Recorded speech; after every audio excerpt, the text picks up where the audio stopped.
Thanks for choosing BlackVue to provide you with the ultimate peace of mind.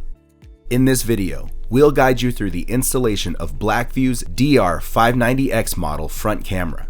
Here's a look at the components we'll use for this installation. Proper placement of your camera is in the center of the windshield just below the rear view mirror, facing forward.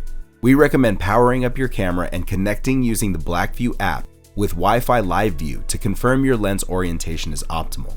Wipe the area with the alcohol pad to ensure it's clean and dry before mounting.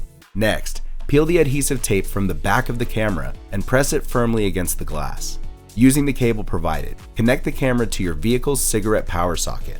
Be sure that your ignition is on and your dashcam LED will light up, indicating the connection was successful. Now use the pry tool to hide wires under the headliner, plastic molding, or rubber sealing.